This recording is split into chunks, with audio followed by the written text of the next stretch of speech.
dia nandritran'izay atao anatin'ny 12 ora dia miona sy nandray an'ireo ankilasy fa indrindra ireo ny communauté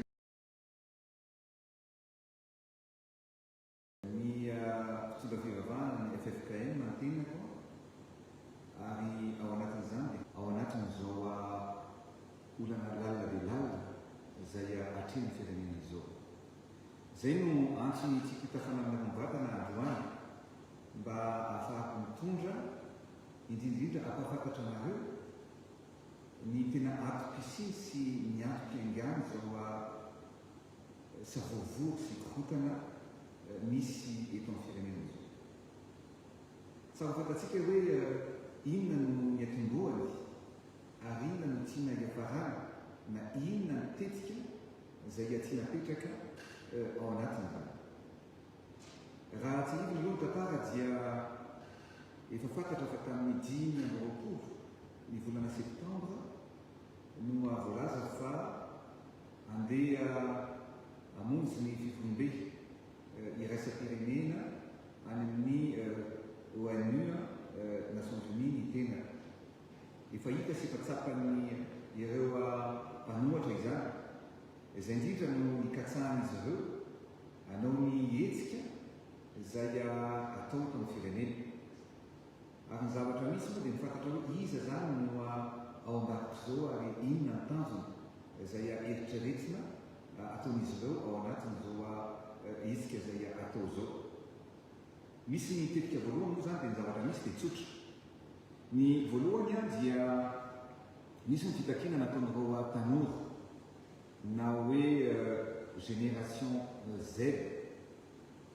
Izy moa reo tanora dia mazava ho azy fa tanora izay teraka tao anelanelany taona 1997 ka hatrany amin'ny taona 2012 na 2018 izay.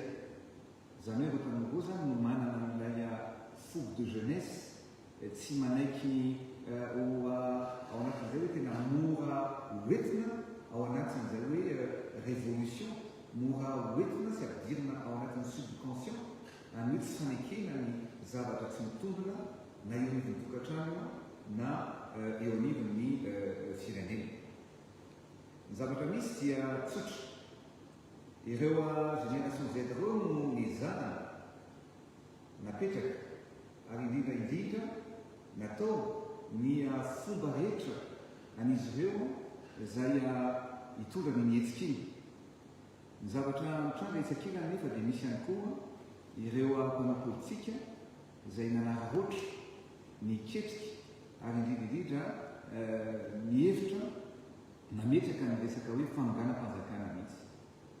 Ny zavatra tiako lazaina aminareo dia izao: ny fahavalo dia miketrika ny fampitehana eo anivon'ity firenena ity. Ny zavatra mitranga sy ny zavatra misy mazy dia tsotra.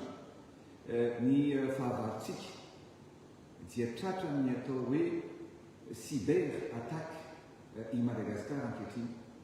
Tratra ny attaque eo anatin'ny hoe manipulation de masse. Ary azavaiko aminareo moa inona izy io ary tsy teto ihany no nisy an'io fa nisy tany Nepal, nisy an'izy io tany Philippines, nisy an'izy io tany amin'ny firenena maro fa indrindra tsika eto Madagasikara zany ankehitriny no tratran'izy io. Ny cyber attaque dia manana ataoko hoe serveur manana monitoring lehibe ireo izay fahavalontsika ary ataonao anatin'izany ny fijerevana an'ireo tanora satria ao anatin'io zany rehefa manao Facebook na manao Instagram na manao ihany koa TikTok ny tanora anankiray dia ampidirinao ny taona naterana. Ao anatin'iny zany dia hitan'izareo anatin'ilay monitoring hoe ireto avy ireo olona rehetra ao anatin'izay tranche d'âge zay ary ahafahan'izareo ihany koa ny mandefa an'izay hafatra tiany atao hoe tokony mijoro ianao, tokony